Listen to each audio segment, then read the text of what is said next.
This looks like it might be a school building. Let's find out.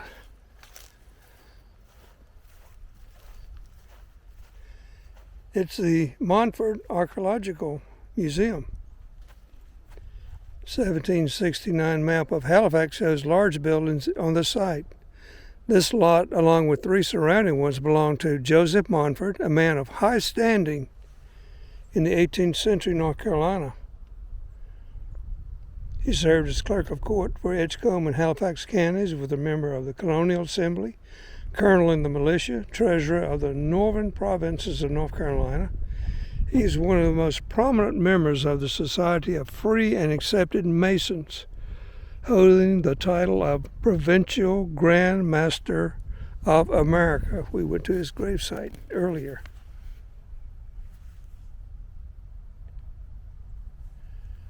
And here's a school that apparently is closed.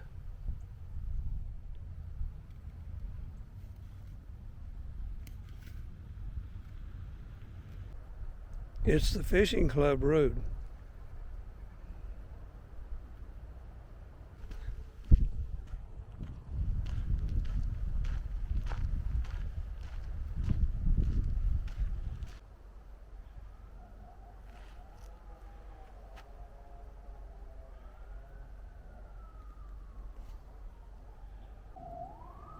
It's an amphitheater.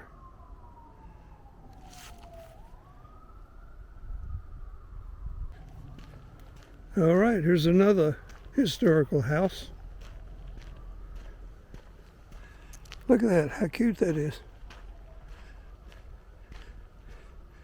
It's almost dainty looking, isn't it? This is a wonderful day to be out walking. I'm in shirt sleeves.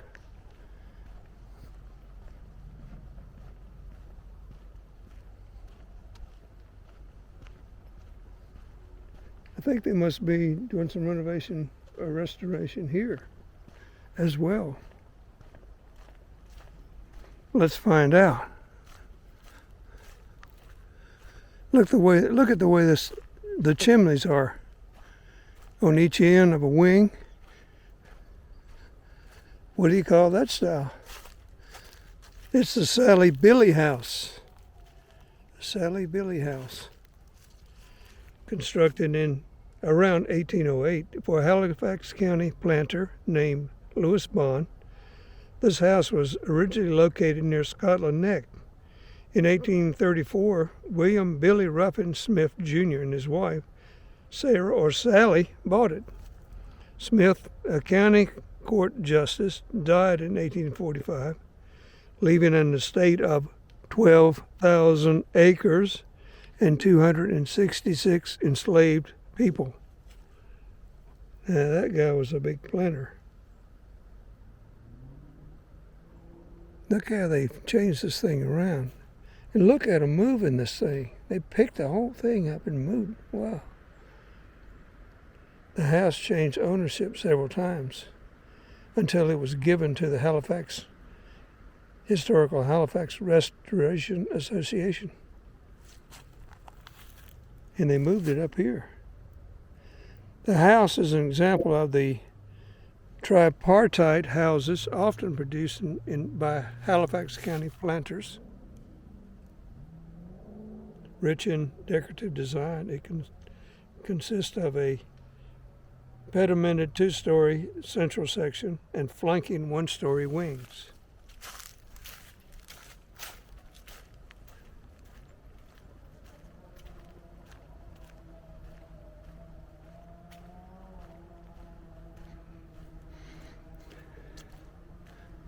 Look at the front porch. And the intricate and intimate detail. And see how they do the bricks to allow circulation under the house.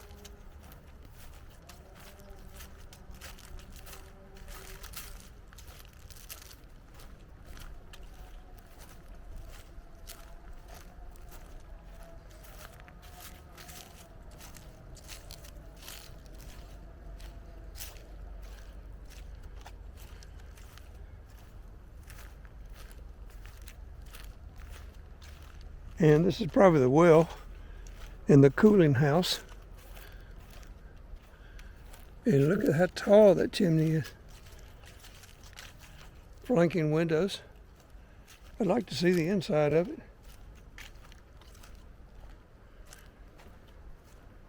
Just maintaining these houses is probably quite a job. And look, it's got that type of beaded clapboard. Look at this. See that? See how that is?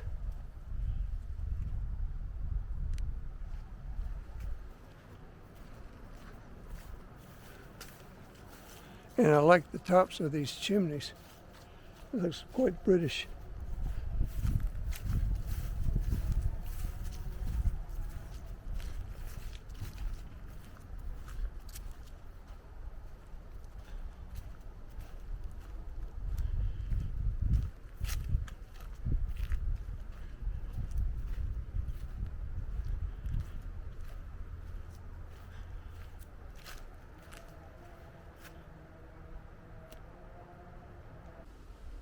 Escape. Follow this 1/4 mile trail to the Roanoke River and meet the men, women, and children who risked their lives to flee slavery. This is the end of King Street as going down to the river. Look how thickly it has grown up. This was also where the port was located for the town of Halifax. £10 reward, £20 reward. Halifax newspapers such as the Roanoke Advocate and the Halifax Minerva included runaway ads which usually offered rewards for escaped slaves' return. Captured fugitives were often held in the Halifax jail, and their owners were responsible for expenses incurred by runaways while in prison.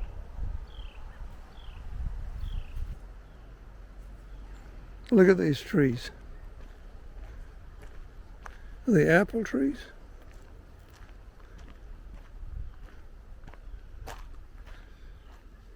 They're pretty shaggy, whatever they might be.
Look how gullied and washed out it is down here.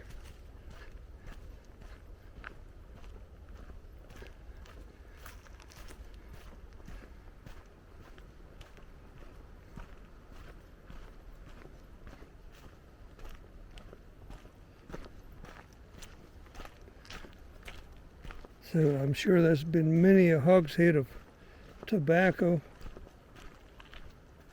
and cotton and whatever else, furs. Look at this little bluff here.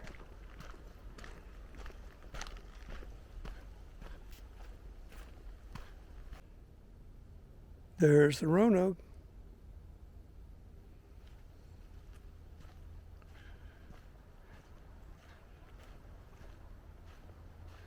And is this somebody's private cabin here? Or is this part of the demonstration? No, I think this is private property here.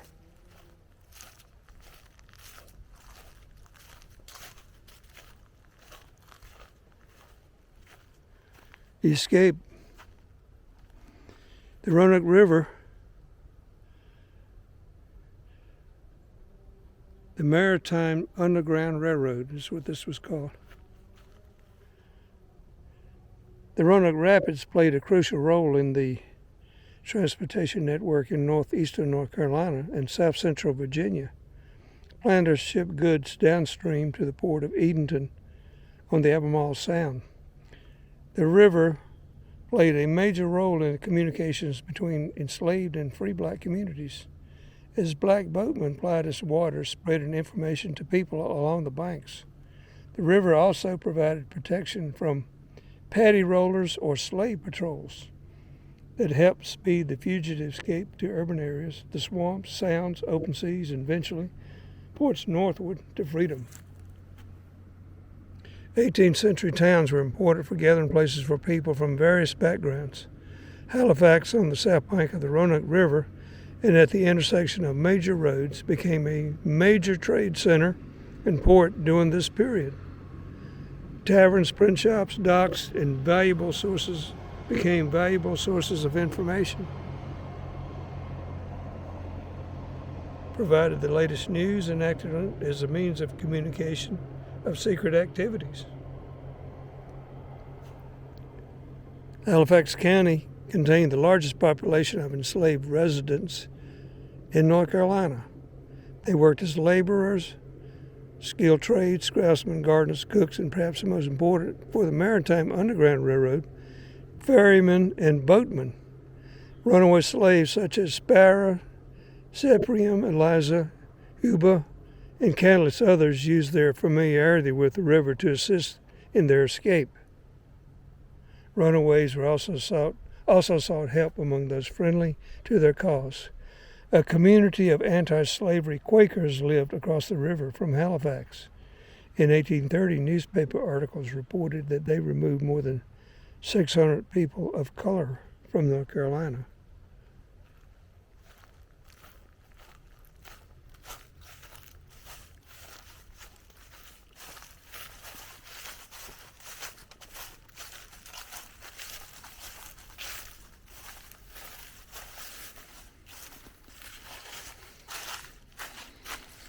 Well, let's hope it's not too slippery down here. I'll hang on to a root as I go down. It is kind of wet. And hopefully no snakes woke up today.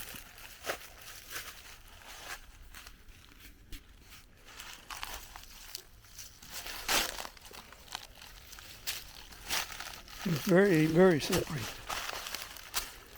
You gotta hang on to those roots.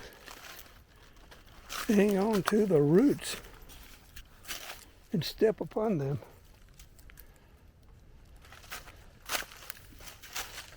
Here it is, the Roanoke River. Isn't that nice?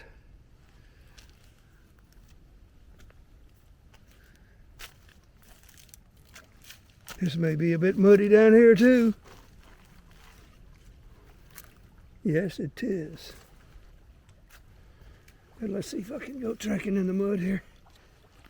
Oh, it's pretty soft. I don't think I'll try that. We'll just sit up here and enjoy the Roanoke River. I'd never heard it called the Maritime Underground River.